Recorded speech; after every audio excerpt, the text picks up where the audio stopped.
My name is Jordan Heath Rawlings. I'm on a mission to help Canadians navigate their finances. Join me on In This Economy as I help you understand the systems behind your money problems so you can finally start thriving even in these unpredictable times. Listen to In This Economy at the Frequency Podcast Network or wherever you get your podcasts. Find your frequency. You're listening to a Frequency Podcast Network production. Right now, Canada's governing party is on something of a losing streak. A new survey shows a majority of Canadians think Prime Minister Justin Trudeau should resign instead of running in another election. This has had roughly the result you might imagine. So we've seen since basically July this sort of double-digit lead that the Conservatives have developed that is new. There's been 2, 3, 4 years it was a competitive race, and all of a sudden we saw these numbers move. And why I think they've solidified is because we're seeing really no movement. Even a former Liberal, a senator, has publicly called for the Prime Minister to walk away from his post before the next election. Will he? Well, for one, how do the Liberals know that anyone else would do better? Why would Trudeau want to give up being the leader of his country right now for what looks like perhaps a chance the party loses by a little less in the next election? At this point, the polls show a serious distaste among Canadians for the entire federal Liberal Party. So there might not be a successor waiting in the wings. They would have to look outside the box to a non-politician to lead them. And there is one name that keeps coming up. But the last time the party did that, it didn't go so well, to say the least. Would Justin Trudeau step aside for that kind of outsider? Would the Liberals really try that again? Would it be different this time?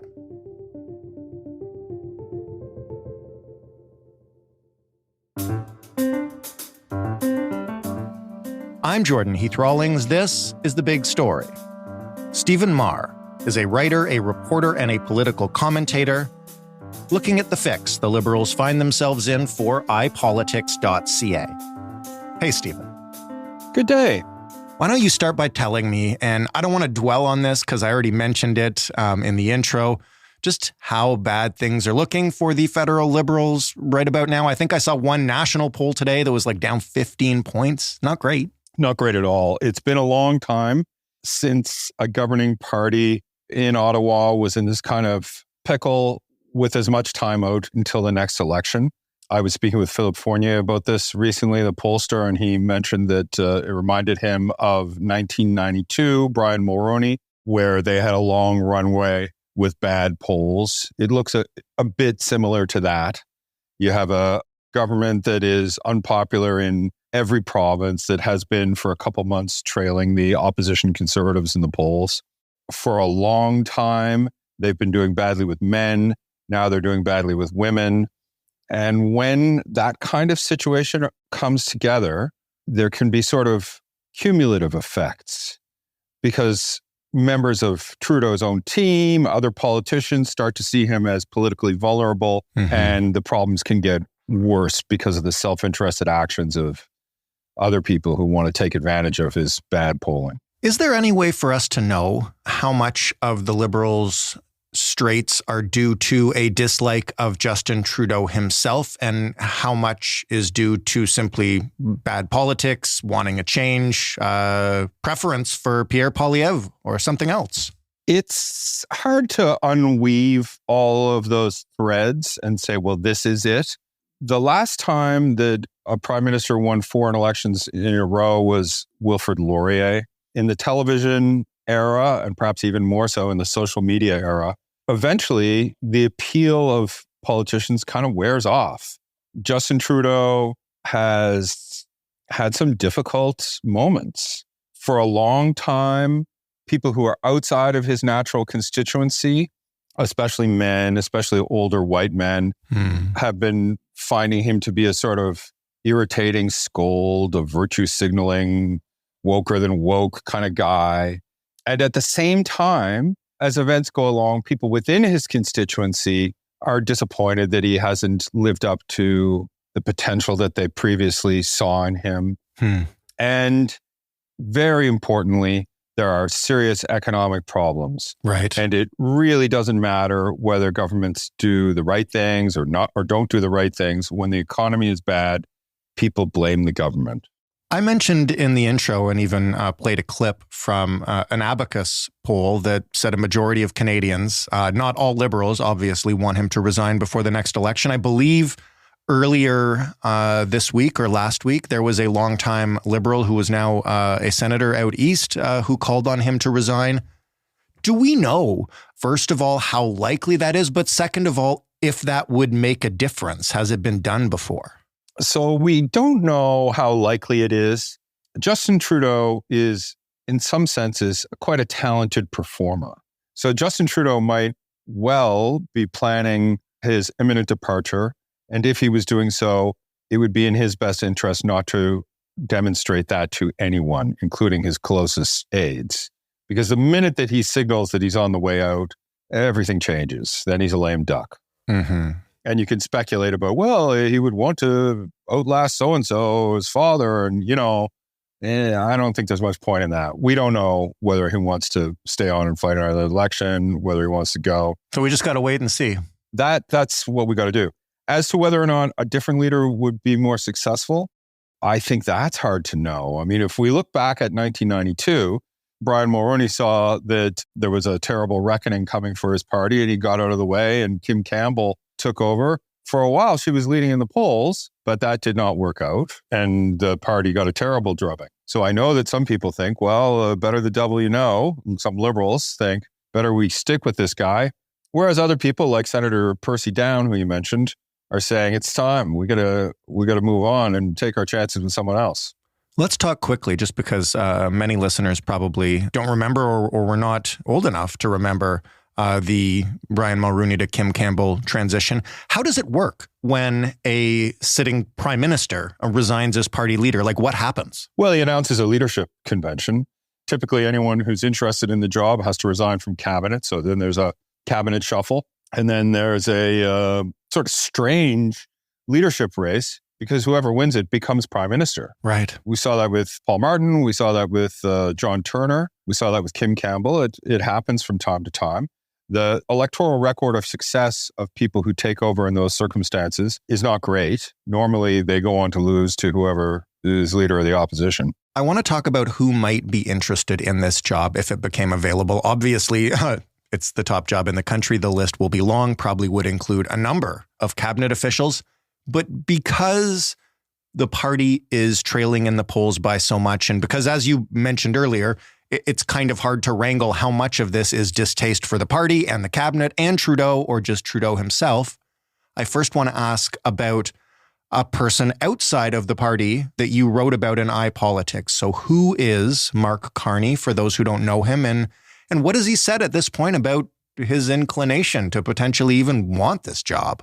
Well, he said that he wouldn't rule it out, that he might be interested, and he's doing the kinds of things that people do when they're interested: give speeches, attend events, comment on the events of the day. He is a very impressive person, former governor of the Bank of Canada, who left Canada and then went to become governor of the Bank of England. I believe he was the first non-Briton to ever hold that job. He did it throughout Brexit, walking a very careful line effectively in warning Britons about the likely consequences of Brexit. And he looks like a genius for having warned them they would pay a price, which they have. He's very strong on the environment. After he left the Bank of England job, instead of going to New York or Los Angeles or wherever he would want to go, he moved back to Ottawa. People sort of thought, well, that may mean that he wants the job. However, he has never run for public office. And my experience as a political journalist is that until someone actually is a political leader, it is impossible to tell whether they have the instinct, the ability to connect with people. And the Conservatives say that they're salivating at the chance to run against him, this elitist, this central banker, that that's just the kind of poster boy they would like for the Laurentian elite. So it's a huge question mark. Well, you compared Carney to another former Liberal leader who I believe had not been in politics before he got the job, Michael Ignatieff. Who was Ignatieff? Is that an apt comparison? Well, a lot of people make it. Mr. Ignatieff was a Harvard professor, historian, a public intellectual. Another very impressive resume. Yes, and he took the Liberal Party to its worst showing in modern history. He brought them to third place and lost his own seat. And he was someone who had not been through the rigors of political campaigns and didn't have the skills. And he had been an MP. Mr. Carney hasn't even been elected as a member of parliament. And there's a thing that you see sometimes in politics where business executives, and Mr. Carney's not quite a business executive, but it's a similar sort of thing. In business, people do what you tell them to do because they're working for you. Right. Politics is largely about persuasion and bullying, I suppose. You know, there's all these kind of subtle elements to it about trying to get people to vote for you, trying to persuade other people to do what you want. You look at somebody like Jason Kenney, the former Alberta premier. He was a star in Ottawa as a minister. And then when he became premier, he couldn't even last out his term. So you see people who are very effective in other ways, but once they become leaders, they don't necessarily have what it takes. My name is Jordan Heath Rawlings. I'm on a mission to help Canadians navigate their finances. Join me on In This Economy as I help you understand the systems behind your money problems so you can finally start thriving even in these unpredictable times. Listen to In This Economy at the Frequency Podcast Network or wherever you get your podcasts. Find your frequency.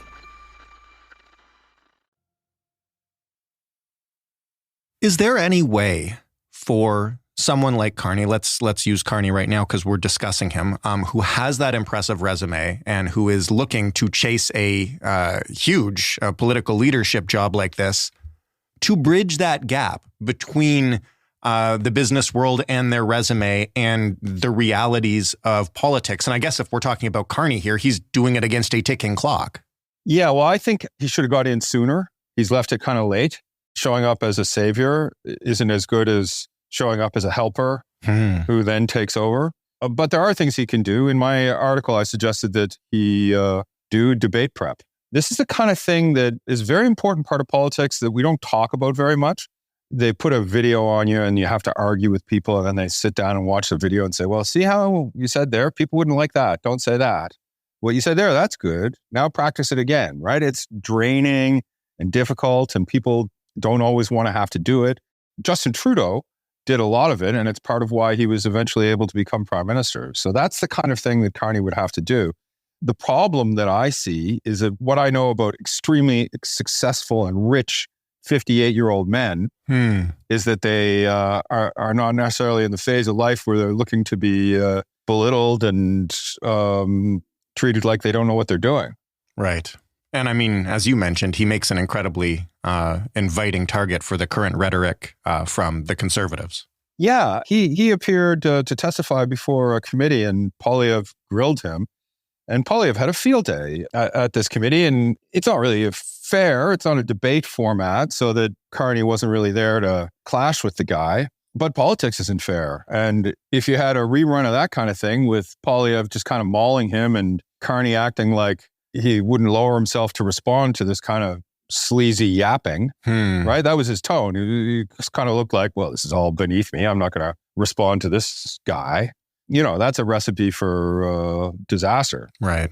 You know, on the other hand, he's a formidable character. To me, he seems like up there with like Chris Hadfield, or in terms of a Canadian who has excelled at the highest kind of level. Yeah. And we should want people like that in politics. But shouldn't they have to earn it?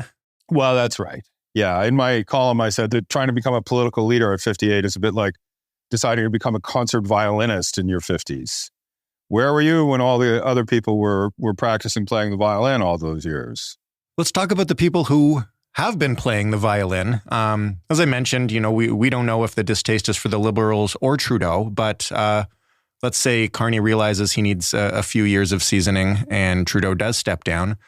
Who's the front runner? Is it Chrystia Freeland? Is there anyone else? The vibe I'm getting from Ottawa is that people don't think she wants it. People think that she's decided that that's not for her. That it's not a great time, perhaps, to be the one to step in and take the beating? Yes, that's right. I mean, she is widely admired for her abilities in government, her capacity to get things done and advance files. Certainly on the NAFTA renegotiation thing, everyone thought she did a great job of that. But her communications are sometimes not what they could be. So she would be formidable if she decided that she wanted.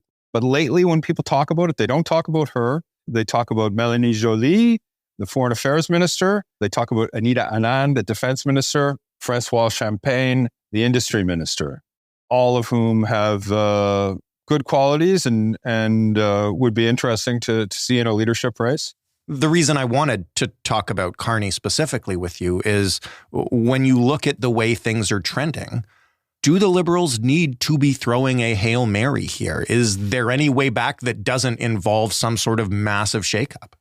It's hard to know. Sure. Right? Like I've talked to people who think that as a defensive play, running Trudeau again might be the best idea. He's just got the name recognition. I mean, people don't really think about that in politics. People know who he is. They mostly are tired of him, but at least they know who he is. And he is an energetic and effective campaigner. And in Quebec, where they have to hold on to those seats, any other leader might have a harder time doing that. On the other hand, people are heartily sick of him. People who happily voted for him a couple times and begrudgingly once, just kind of getting tired of his shtick, basically. And they would be voting against Poilievre, the people who vote for him next time, if it's Trudeau, rather than vote for Trudeau a fourth time. Yeah, and that can work. That's been the Liberal strategy for a while now. Yeah. Is it Joe Biden who said, don't focus on the choice between me and the Almighty. It's between me and the other guy. And Poilievre has, I think, unexploited vulnerabilities. The Liberals have not been trying to frame him. They have not been doing paid ads. And there are things about him that when voters look closely at it, may give them pause. It's impossible to predict ahead of time. For example, not that long ago, he was enthusiastically promoting policies to try to allow people to leave fiat currency behind and invest in Bitcoin. Right. He was saying it would be a good hedge against inflation. Anyone who had followed that advice would be broke now. So there are definitely avenues to attack here that the Liberals they say they're doing it, but they don't seem to be doing it. In a question like that, as a political observer, I think you have to put it to the guy and make him defend it, and then Canadians will come to a judgment. Maybe he can say something convincing. It's not predictable, but the Liberals are not even organized enough to put him on his back foot and make him explain himself. It will be fascinating to watch over the next year plus, I guess, as this whole thing unfolds and as we get even further into the should he stay or should he go. Fascinating, but probably not a lot of fun. It's going to be all kind of depressing. Still, we're better off here than a lot of places in the world. We should thank our lucky stars. We're in a country that's reasonably safe. I could think of far worse predicaments to be in than choosing between these politicians. So thank you, Stephen, as always, for joining us. My pleasure. Stephen Maher, writing in ipolitics.ca. That was the big story. For more from us, including previous chats with Stephen about the fate of the Liberal Party and other political parties, you can head to thebigstorypodcast.ca. You can talk to us anytime by finding us on Twitter at TheBigStoryFPN, by reaching out to us via email, hello@thebigstorypodcast.ca, and by calling us and leaving a voicemail. That number is 416-935-5935. You can find this podcast in absolutely every podcast player, and if you don't find it in yours, please use that email I just gave you and let us know. We'll get it there. Thanks for listening. I'm Jordan Heath Rawlings. We'll talk tomorrow.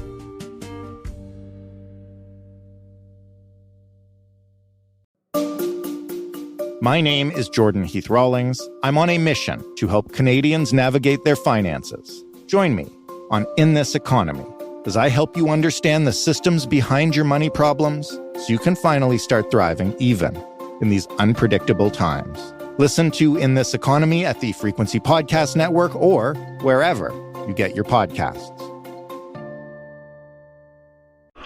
Find your frequency.